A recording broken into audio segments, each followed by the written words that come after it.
The hell is that smell? Oh, it's the farm boy. Bryce Holden shoved Andre Quinn's chest in front of 800 people. Look at this clown came to fight me. Barefoot in jeans. Like the broke, dirt-picking nobody he is. Andre steadied himself. I'm just here for the bet. The bet? Bryce snatched Andre's towel and hurled it at the crowd. Boy, you don't belong in my ring. You belong in my yard, pulling weeds. Then let's get it over with. Okay, easy money. 25 grand says I will break you in 30 seconds. Easiest payday of my life. Andre wiped his feet on the mat, said quietly, Okay. 30 seconds. Bryce was right about the time. Dead wrong about who'd be on the ground. 6 weeks earlier, Colton County, Georgia. The kind of place where the roads don't have lines, and the mailboxes lean like tired old men.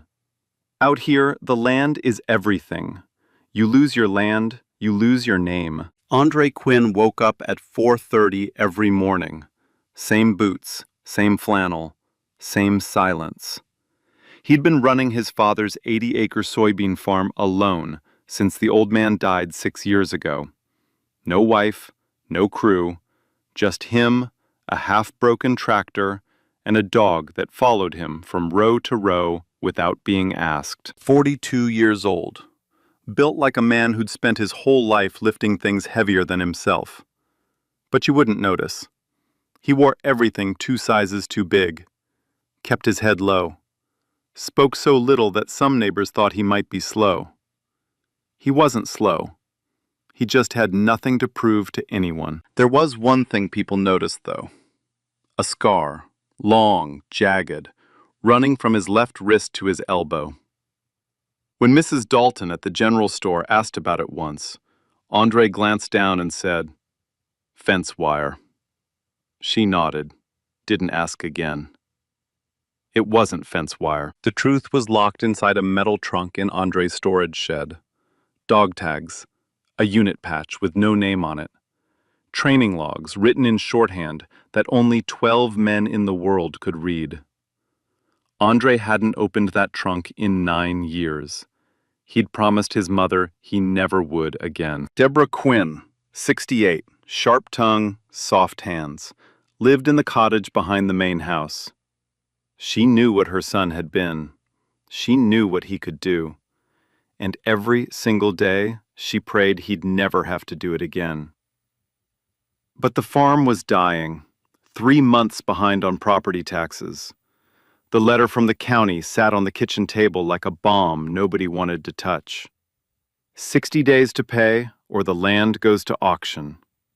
80 acres, 3 generations, gone. Andre read the letter once, folded it, and put it back. Went outside and fixed the fence until dark. Now, 20 miles east, in a strip mall between a vape shop and a nail salon, sat Holden Combat Academy. Chrome letters, tinted windows, a red Dodge Charger parked sideways in the front spot. Inside, Bryce Holden was watching himself on a 70-inch screen. Highlight reel.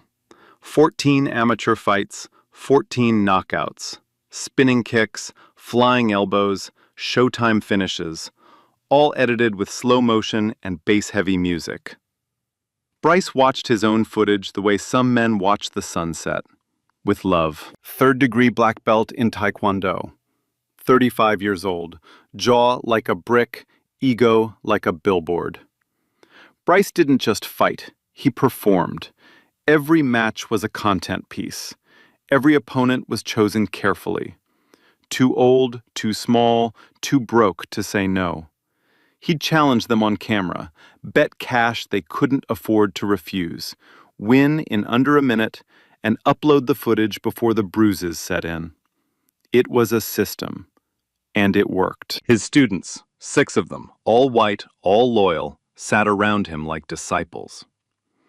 "Listen up," Bryce said, pausing the reel on a freeze frame of himself mid-kick. "I found the next one." He pulled up Andre's photo on his phone.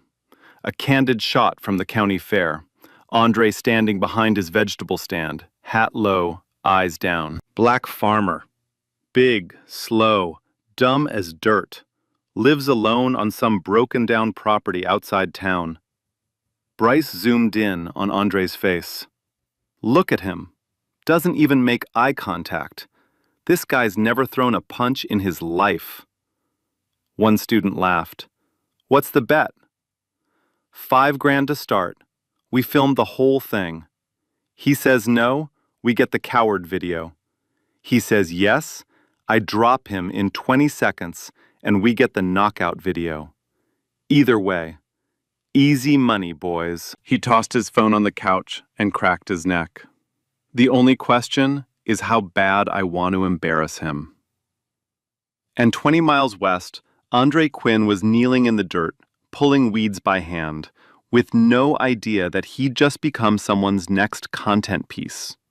The scar on his arm caught the last light of the day, and if Bryce Holden had known where that scar really came from, he would have picked a different farmer. The Colton County Fair was the kind of event where everybody showed up and nothing ever happened. Fried catfish, old tractors, kids chasing each other through hay bales. Andre set up his stand in the corner, like he did every year.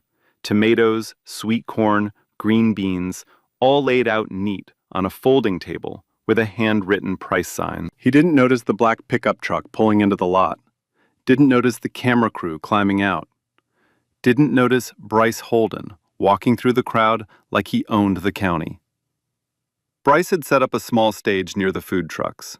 A banner behind him read, Holden Combat Challenge, $5,000 to anyone who lasts 60 seconds. A microphone, a camera on a tripod, his students flanking him like bodyguards. Who's got the guts? Bryce shouted into the mic. 1 minute, $5,000. Any man here. Nobody stepped up. Bryce scanned the crowd, and his eyes locked on Andre. He jumped off the stage, camera crew following, and walked straight to Andre's stand. Didn't ask permission, didn't introduce himself, just grabbed a tomato, tossed it in the air, caught it, and grinned. Well, well, big strong farm boy right here. You look like you could use $5,000. Andre kept arranging his vegetables. Not interested. Not interested? Bryce slapped $5,000 in cash right on top of Andre's tomatoes. Come on, boy. 60 seconds. That's more than you make in a month picking beans, ain't it? Andre looked at the money. $5,000. Exactly what he needed to hold off the county for another 60 days. His jaw tightened. His hand stopped moving. But he shook his head.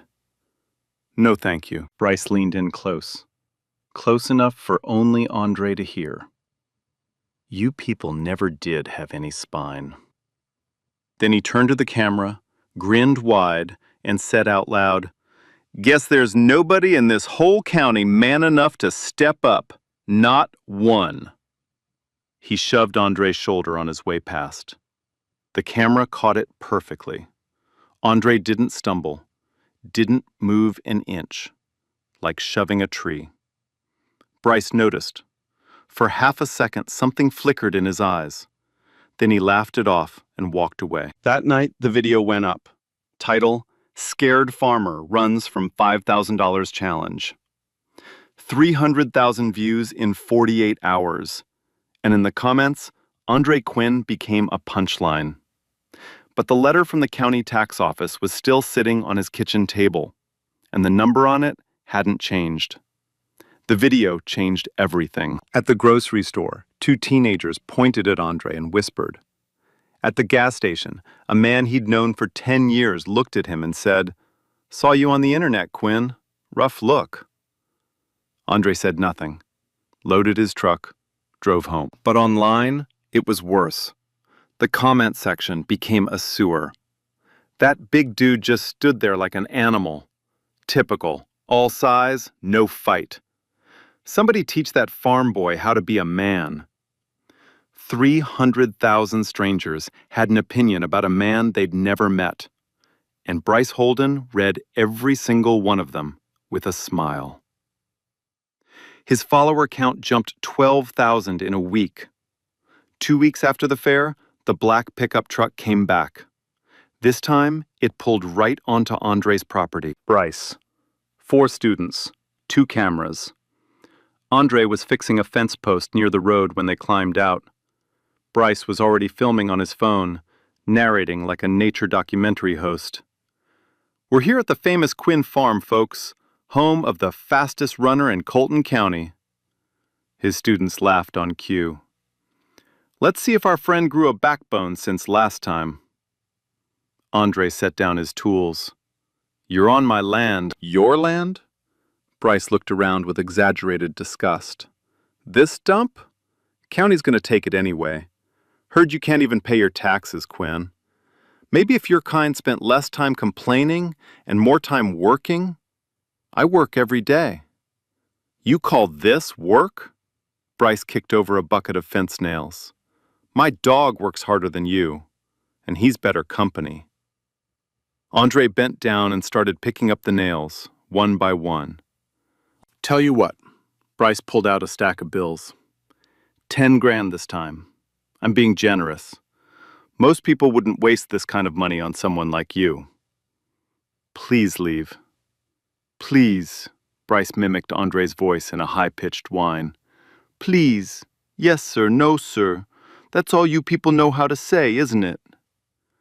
The front door of the cottage swung open. Deborah Quinn stepped out onto the porch. 68 years old, house dress, reading glasses still on her face. "Get off my son's property, right now." Bryce turned, looked her up and down, and smirked. "Well, now I see where he gets the attitude." "I said get off!" One of the students stepped toward the porch, phone raised, filming Deborah's face.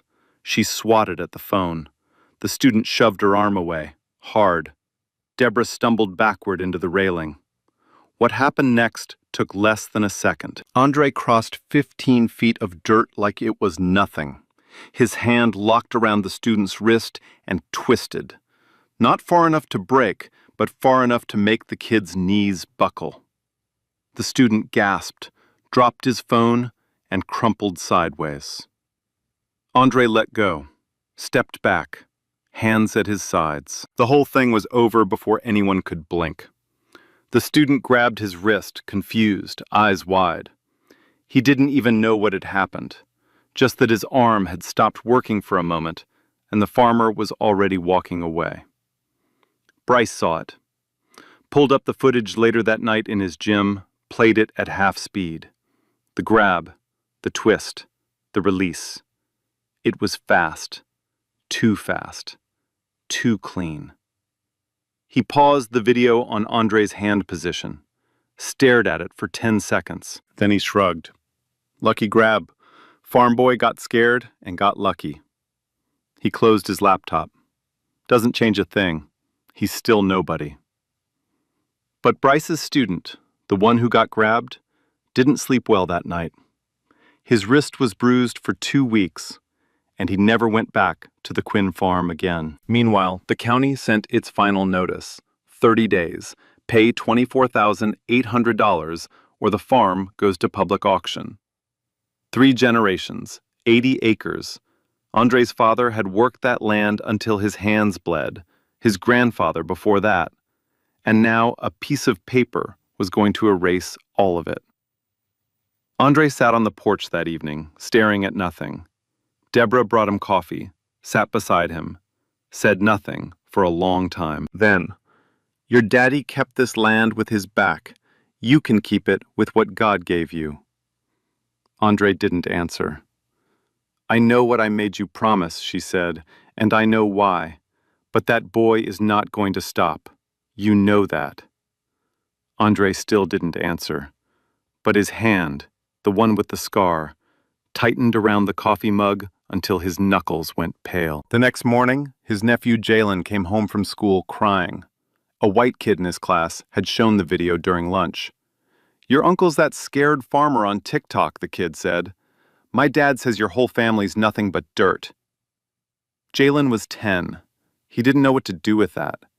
He sat on Andre's porch steps with red eyes and asked, Uncle Andre, are we nothing? Andre knelt down in front of him, took his time. No, son, we are not nothing. That night, Bryce posted a new video. This time, the bet was $25,000. He stood in his gym, belt over his shoulder, grinning into the lens.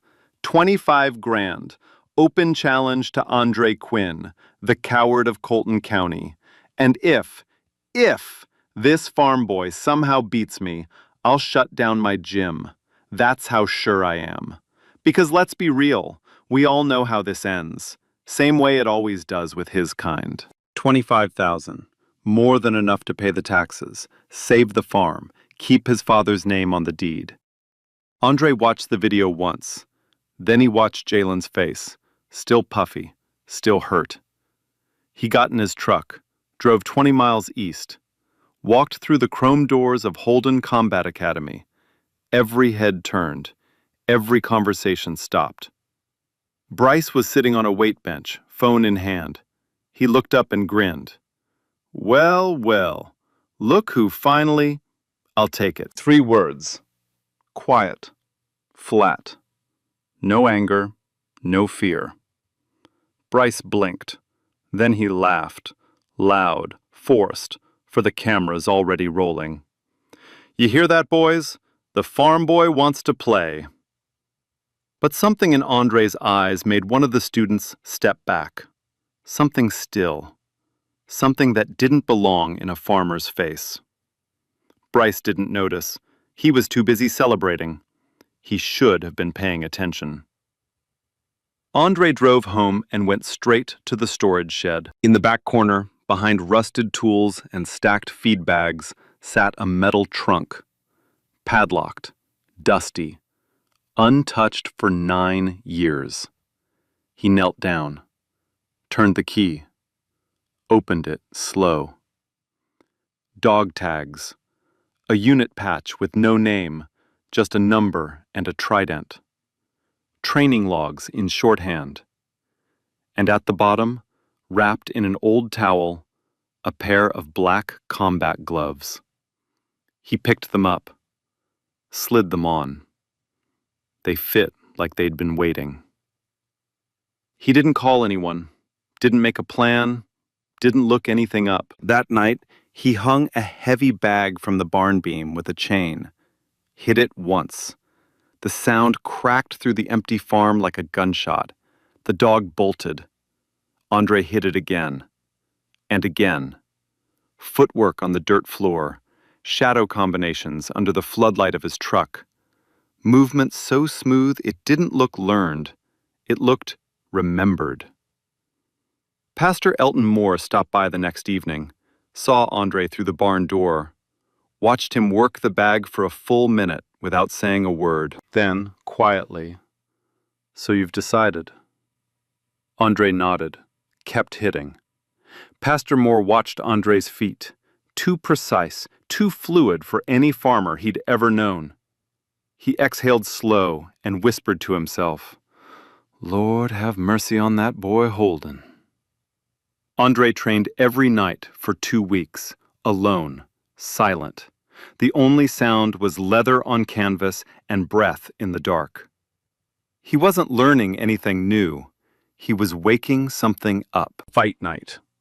Colton County Arena, a converted livestock barn with folding chairs, temporary lighting, and a blue mat laid over concrete. 800 people packed in shoulder to shoulder. Pickup trucks filled the parking lot half a mile out.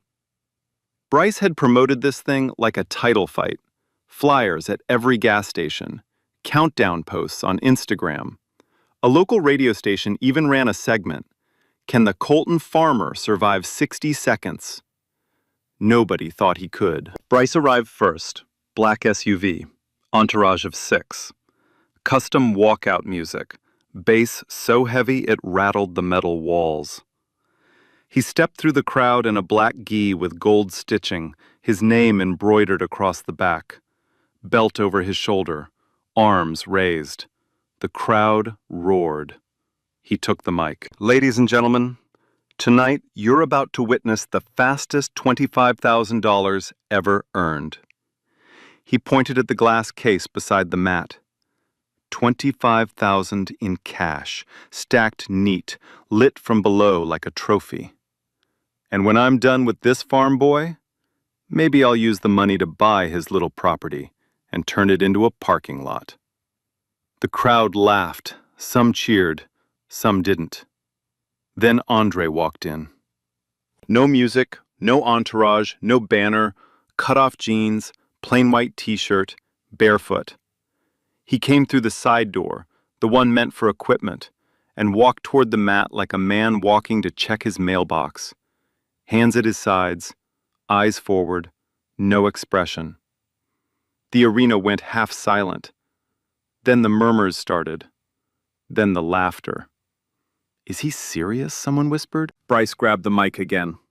Ladies and gentlemen, your opponent tonight, straight from the cornfield, give it up for the barefoot wonder. Andre stepped onto the mat. Didn't look at the crowd, didn't look at the money, just stood in the center and waited. Bryce tossed the mic to a student and walked to his corner, cracked his neck left, then right, bounced on his toes, rolled his shoulders. Every movement rehearsed, every angle camera ready. A local referee, a retired gym teacher named Dale, stepped between them. Clean fight. Tap or verbal submission ends it. Ready? Bryce grinned. Born ready. Andre nodded once. Fight. Bryce exploded forward. Spinning back kick aimed at Andre's ribs. Fast, flashy, the kind of kick that ends up in highlight reels. Andre shifted his weight 2 inches to the left. The kick missed by a hair. Wind brushed his shirt. The crowd oohed. Bryce reset. Threw a jab cross combination. Quick, sharp, textbook. Andre slipped both. Didn't throw back. Didn't engage. Just moved. Bryce circled. Threw a roundhouse to the head. Andre ducked under it like he knew it was coming before Bryce's brain sent the signal. No wasted motion. No panic. 30 seconds in, Andre hadn't thrown a single strike. Hit him! Someone yelled from the crowd. Fight back, farm boy, Bryce barked, bouncing, showboating. He winked at his camera crew. Come on, give the people a show. Andre just breathed, watched. His eyes tracked Bryce's hips, not his hands, not his feet, his hips. The way a man trained to read the body's true intention would. 1 minute in, Bryce was getting frustrated. He charged, a flying knee aimed at Andre's chest. Loud, dramatic. The crowd gasped. Andre sidestepped, calm as morning. And then, like a switch flipped in the dark, Andre moved. Not forward, through. He closed the distance in 1 step. His left hand caught Bryce's lead arm at the wrist. His right hand locked behind Bryce's neck. Clinch. Bryce had never been clinched like this. Not in 14 fights, not in any sparring session, not ever. This wasn't sport. This was control. Bryce tried to pull away. Couldn't. Tried to knee out. Blocked. Tried to twist free. Andre shifted his hips, and Bryce felt the ground leave his feet. The takedown was silent. No slam, no thud. Andre guided Bryce down like he was lowering something fragile onto a shelf. 1 second Bryce was standing, the next he was on his back, staring at the ceiling lights, with Andre's arm threaded under his chin and his legs locked around Bryce's torso. Rear naked choke. Textbook. But not sport textbook. Combat textbook. The kind they teach in buildings with no windows and no name on the door. Bryce's face went red. He clawed at Andre's forearm. His legs kicked against the mat. His mouth opened, but no sound came out. The arena went dead silent. 800 people stopped breathing at the same time. Bryce's right hand came up and slapped the mat. Tap. Andre released immediately, unwound his arms, rolled to the side, and stood up in one motion. Not a scratch on him. Not a hair out of place. Breathing like he'd just walked up a short flight of stairs. Time from first move to tap, 11 seconds. The silence lasted 3 full seconds. Then it broke. The eruption hit like a wall. Screaming, stomping, chairs scraping concrete. 800 phones rose into the air like a field of blue-white fireflies. One woman grabbed the stranger next to her and shook him. A man in the back row stood on his chair and howled. Bryce lay on the mat, chest heaving, eyes unfocused. His black belt had come untied and lay across his stomach like a dead snake. His gi was twisted sideways. His mouth hung open. Andre looked down at him, extended his hand. Bryce slapped it away, rolled over, crawled to his corner. One of his students tried to help him up. Bryce shoved him off. From Bryce's corner, loud enough for the first 3 rows to hear, someone shouted a word. A racial slur. Hard. Ugly. The kind that lands like a fist. Andre didn't flinch. Didn't turn. He walked to the glass case, picked up the $25,000, tucked it under his arm, and walked out the same side door he'd come in. No celebration, no speech, no fist in the air.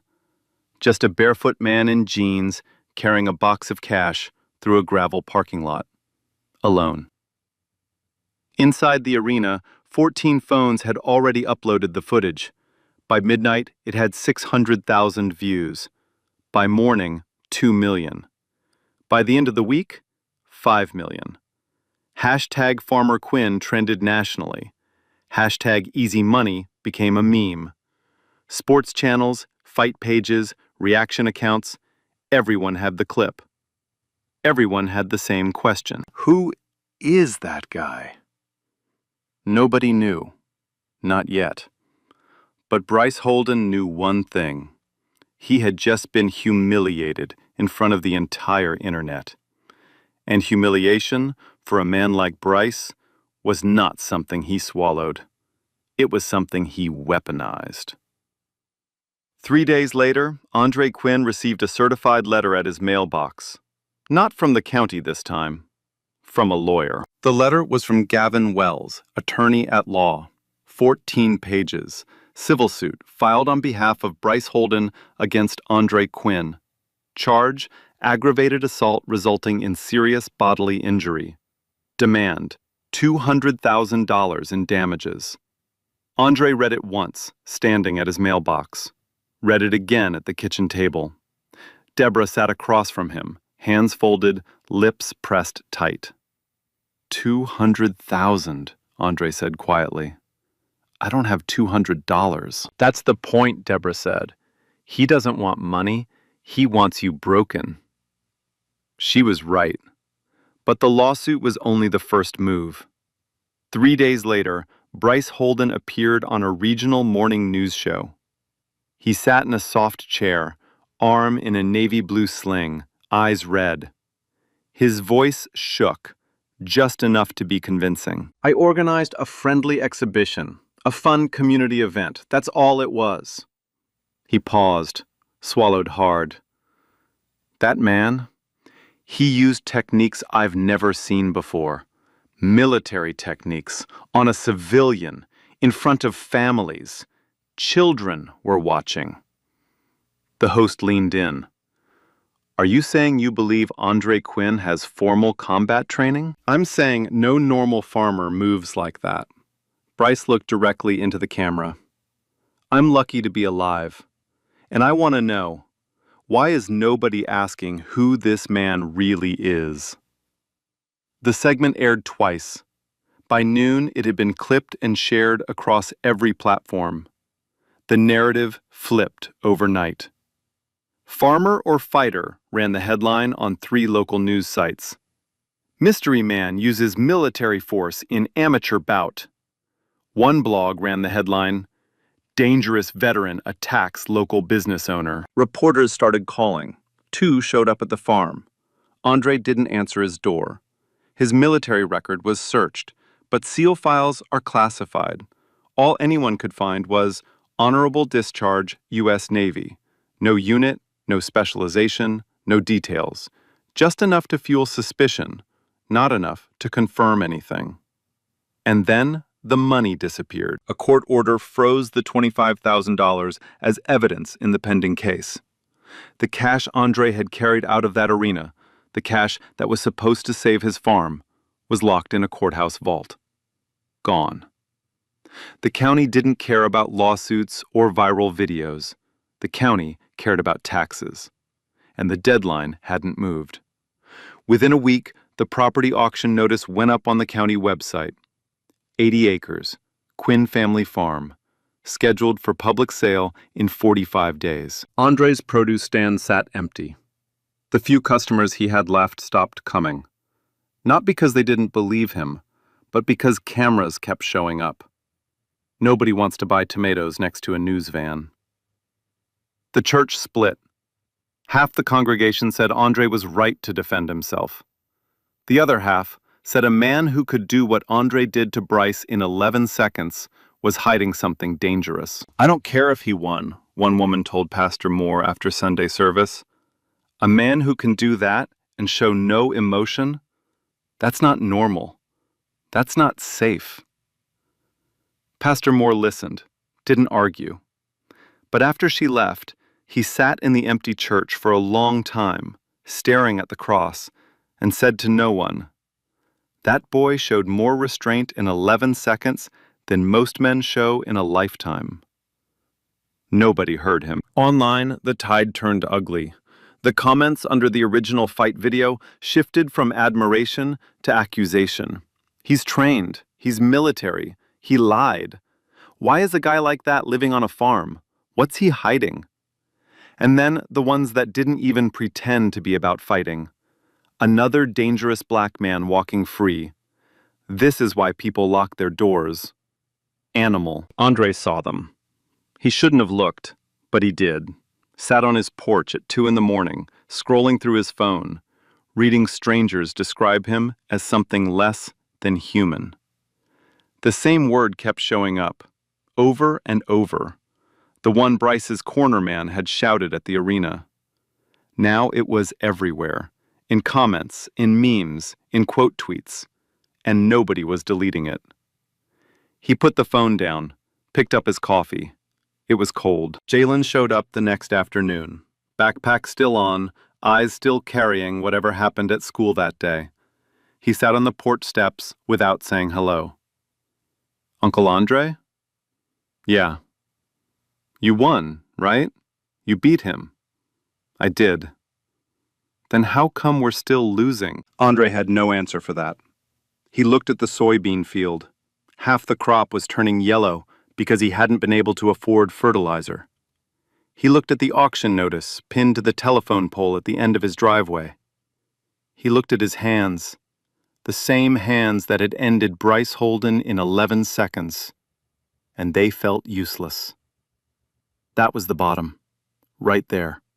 A man who could dismantle anyone in a room, sitting on a rotting porch, unable to save an acre of dirt. Then Tamara Collins showed up.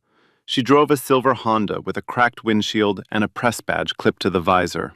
Mixed-race woman, mid-30s, sharp eyes. She didn't knock on the door. She walked around to the side of the house where Andre was stacking firewood and said, "Mr. Quinn, I'm not here to write about the fight." Andre didn't stop stacking. "Then why are you here?" "Because Bryce Holden did this before. Twice. 2 other counties. Same play. Find someone who can't afford a lawyer, bait them into a bet. Lose or win doesn't matter, then sue. He's filed 4 civil suits in 3 years, all against black or Hispanic men. All settled out of court because none of them could fight it." Andre stopped, set down the log, looked at her. "He's not embarrassed, Mr. Quinn. He's running a business. The lawsuit is the business. The fight is just marketing." Andre was quiet for a long time. "Why do you care?" "Because I've been tracking him for 8 months and nobody would go on record. Everyone settled. Everyone walked away.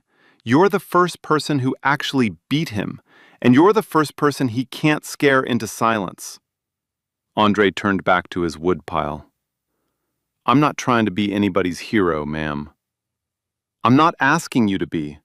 I'm asking you to let me show a courtroom who Bryce Holden really is. That's all. Silence. A full minute of it. The kind where you can hear the wind through soybean leaves. What do you need from me? Just don't settle, that's all. Don't settle, and I'll bring everything else. Andre picked up another log, split it clean with one swing, set it on the pile. All right. Tamara nodded, got in her car, and started making phone calls before she reached the end of the driveway. The trial was set for 3 weeks out, and somewhere in a courthouse filing cabinet, Bryce Holden's past was about to become public record. But Bryce didn't know that yet. He was too busy rehearsing his testimony and practicing how to keep his sling on straight. Courtroom B, Colton County Superior Court, 9 o'clock on a Tuesday morning. Fluorescent lights, wood-paneled walls, the kind of room where everything echoes. Footsteps, whispers, the truth. Bryce Holden arrived in a charcoal suit, white shirt, no tie, left arm in a fresh sling, navy blue, same one from the TV interview. He walked slowly, carefully, wincing as he lowered himself into his chair. His lawyer, Gavin Wells, sat beside him, silver hair, gold cufflinks, the kind of man who bills $400 an hour and never loses sleep. Andre sat on the other side. Same flannel shirt he wore to fix fences. No suit, no tie. Public defender beside him, a young woman named Sarah Winters, 2 years out of law school, 17 active cases on her desk. She believed Andre. She just didn't have much to fight with. The gallery was packed. Reporters, neighbors, Pastor Moore in the third row, Deborah in the front, hands gripping her purse like a weapon. Judge Patricia Dawson entered, 60 years old, reading glasses on a chain, zero tolerance for nonsense. She sat down, opened the file, and said, "Proceed." Gavin Wells stood like a man about to deliver a sermon. Your Honor, my client organized a lawful, consensual, athletic exhibition. What he received in return was a vicious, calculated attack by a man with undisclosed combat training. He paused, let the word hang. Mr. Quinn used techniques consistent with advanced military close-quarters combat on an unsuspecting civilian in a public venue in front of hundreds of witnesses, including children. He placed 2 photographs on the table. Bryce's arm, bruised, swollen. A medical report. An MRI. My client suffered ligament damage, nerve compression, and lasting psychological trauma. He has been unable to teach, unable to train, unable to work. His livelihood has been destroyed by a man who hid what he was and used it as a weapon. Wells sat down. The gallery murmured. Sarah Winters stood. She was nervous. Andre could see her hands trembling on her legal pad, but her voice held. Your Honor, Mr. Quinn accepted a public challenge with clear terms, a consensual bout, a bet. Mr. Holden set the rules, chose the venue, promoted the event, and collected ticket revenue.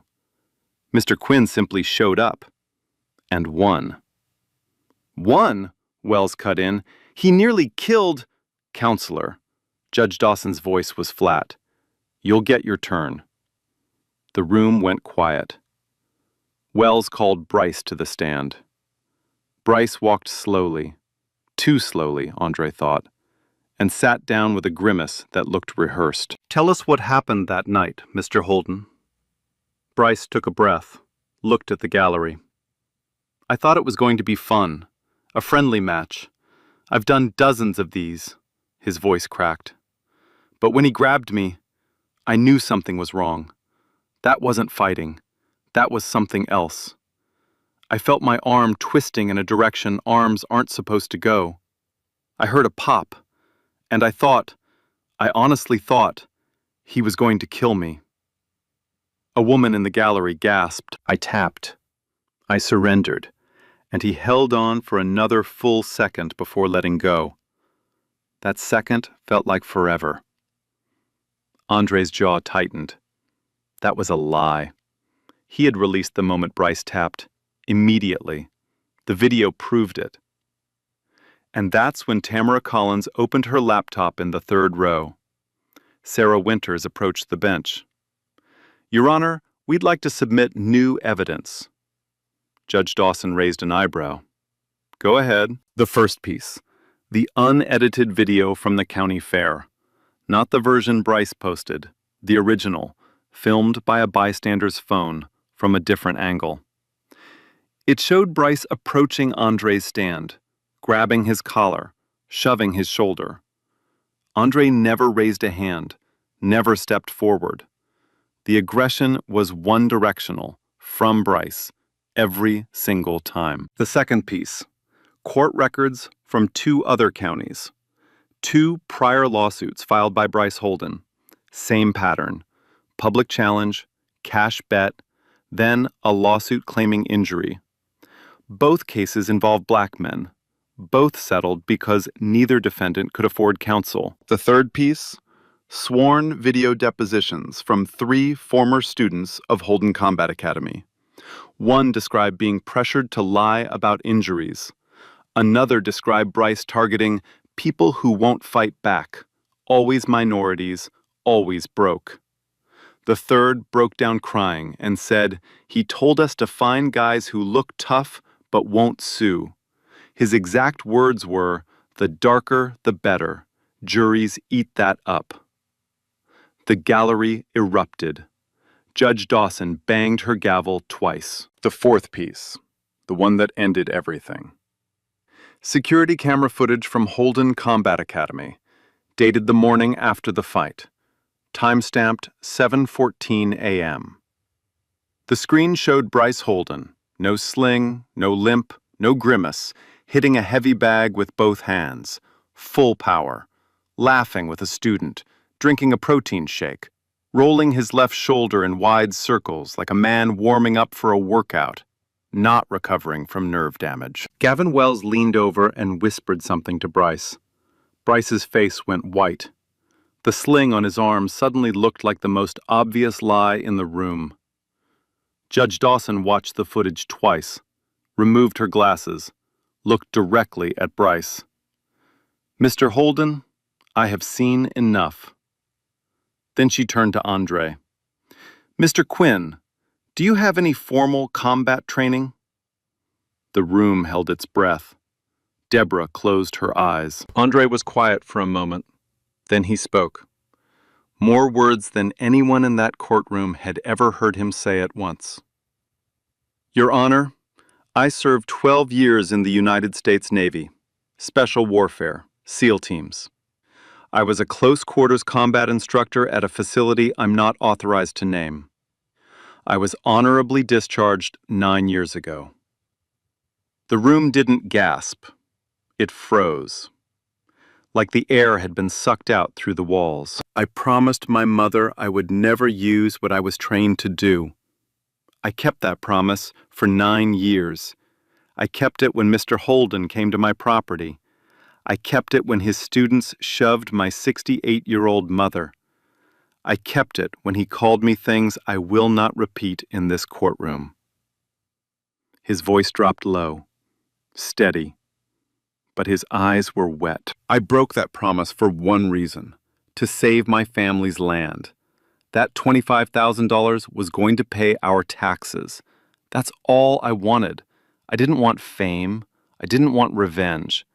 I wanted to keep my father's farm. Silence. Absolute, crushing silence. Deborah pressed a tissue to her face. Pastor Moore's chin trembled. A reporter in the back row stopped typing and just listened. Judge Dawson looked at the evidence one more time, then at Bryce, then at the sling hanging loose on his arm. He'd forgotten to hold it in place. All charges and claims against Mr. Quinn are dismissed. Mr. Holden, I am referring your case to the District Attorney's Office for investigation into insurance fraud, perjury, and a pattern of predatory litigation targeting minority defendants. She banged the gavel once. Bryce stood up. The sling slid off his arm and landed on the floor. He didn't pick it up. He didn't look at Andre. He walked out of the courtroom with his lawyer 3 steps behind, and neither of them said a word. Andre sat still, didn't move. Deborah reached over the railing and put her hand on his shoulder. He put his hand on top of hers. And for the first time in the entire story, Andre Quinn exhaled. But outside the courthouse, 40 cameras were waiting, and the man who had spent 9 years being invisible was about to become the most talked about person in America. The footage from the courtroom leaked before Andre reached his truck.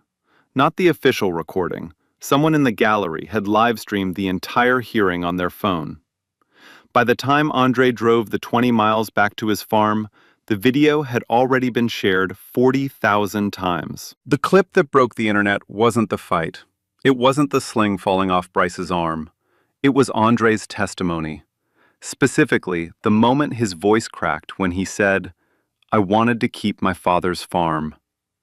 That 7-second clip was everywhere by sundown. Hashtag Justice for Quinn trended #1 nationally by 9 o'clock that night. By midnight, hashtag Easy Money had been repurposed, no longer a meme about Bryce's arrogance, but a rallying cry. Easy money? Nah, that man earned every penny the hard way. The next morning, Andre woke up at 4:30. Same boots, same flannel. Walked outside to check the soybeans and found 11 cars parked along his road. Reporters, camera crews, a woman from CNN holding a microphone. He went back inside, made coffee, waited for them to leave. They didn't. But something else happened that Andre didn't expect. A local credit union, First Heritage Federal, called Deborah directly.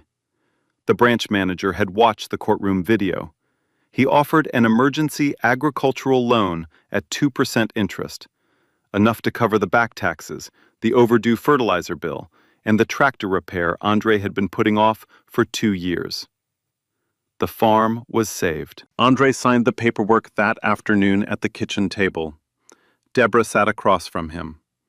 Neither of them spoke.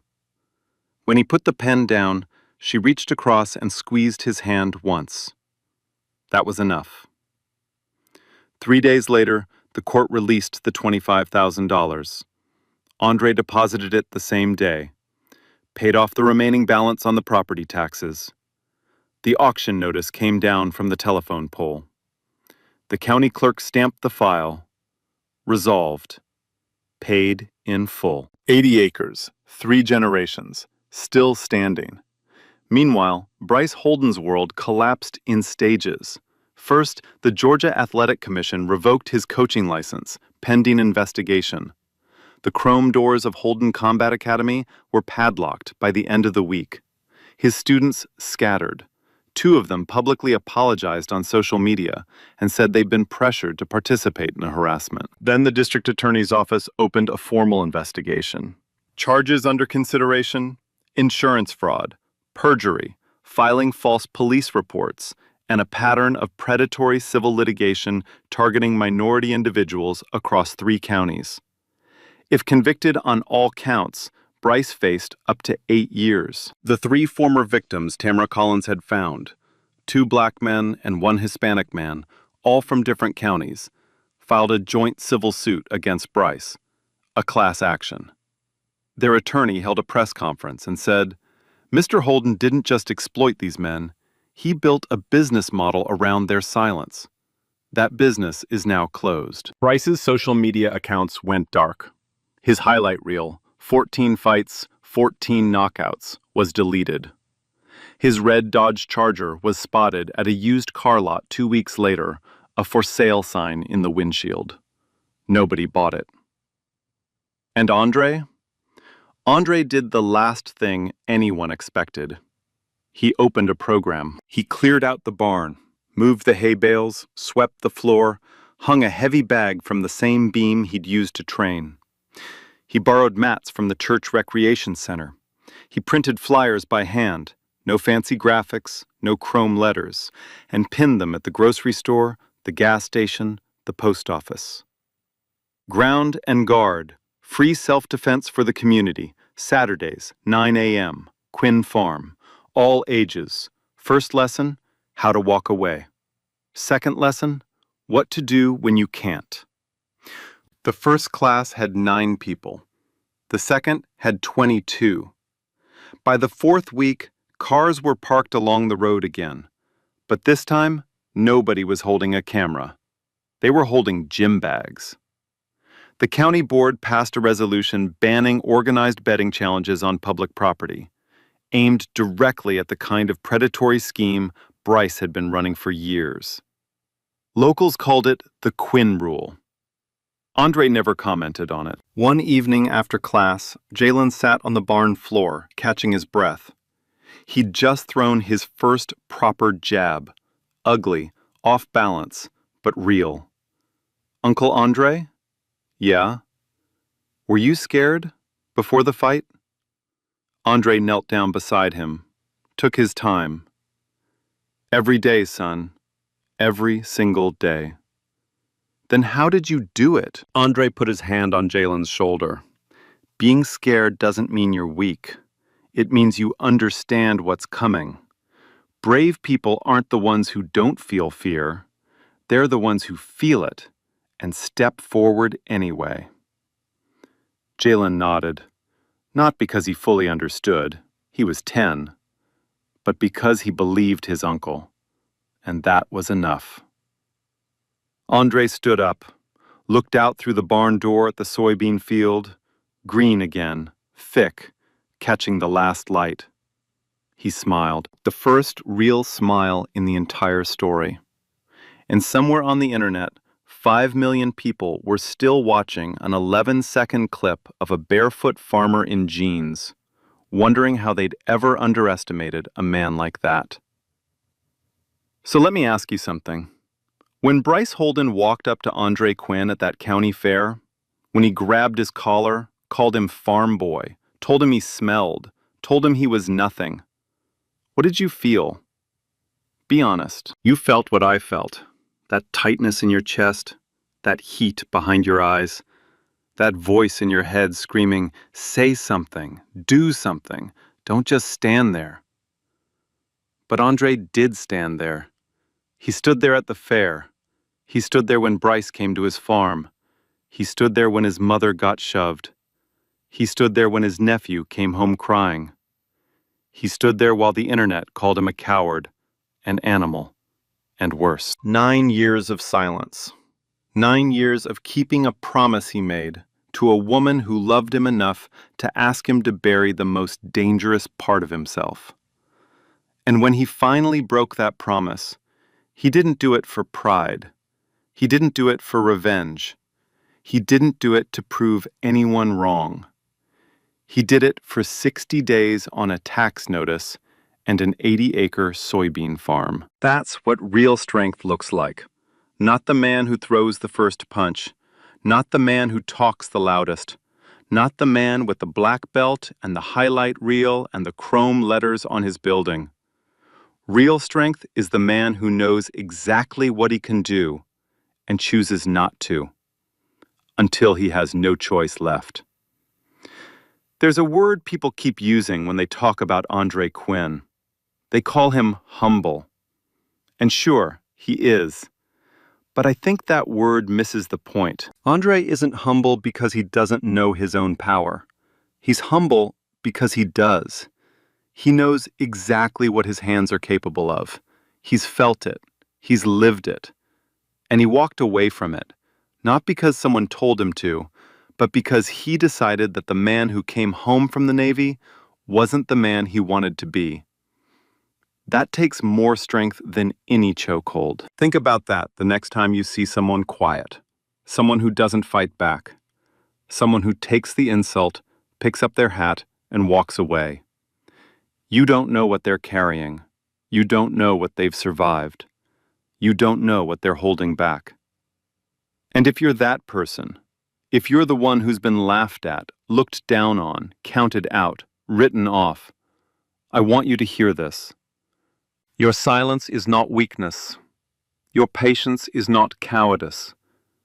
And the people who underestimate you, they're telling you everything about themselves and nothing about you.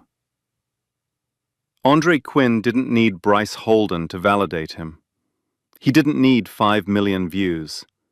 He didn't need a courtroom verdict. He knew who he was before any of that. Kneeling in the dirt at 4:30 in the morning, pulling weeds by hand, keeping his father's land alive, one row at a time. The world just took a while to catch up. Remember the question I asked at the beginning? Have you ever been treated like a joke by someone who had no idea what you're capable of? Now you know. That feeling, that burn, it's not shame. It's fuel. And what you do with it is the only thing that matters. So here's what I want from you. Drop a comment right now. Tell me about a time someone underestimated you. Tell me what you were holding back.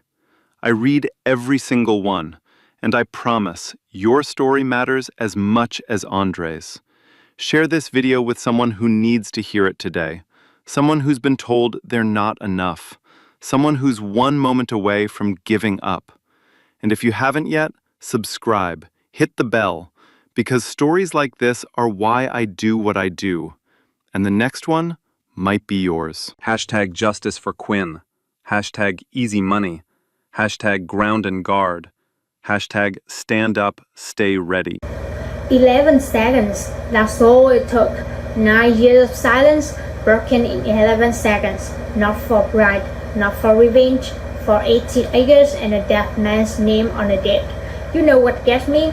Bryce had black belt, the gym, the cameras, the followers, everything that looks like power. Andre had dirt under his nails and a tax notice he couldn't pay. But here's the thing nobody talks about. The most dangerous person in any room is the one you never guess. Not the loudest, not the flashiest, the quiet one. The one who already decided what he's willing to lose and what he's not. Andre didn't fight Bryce to prove he was strong. He fought because 80 acres of his father's soil was worth more than 9 years of promise. That's not violence, that's love. And I know you felt that. Because somebody's look at you and decide you want nothing. At work, at school, in your own family, and you swallowed it. Not because you couldn't respond, but because you knew what would happen if you did. So, tell me, who underestimated you, and what don't they know? Drop it in the comments. I read everyone. Share this with someone who's been counted out. Subscribe, hit the bell. Your silence is not weakness. It never was.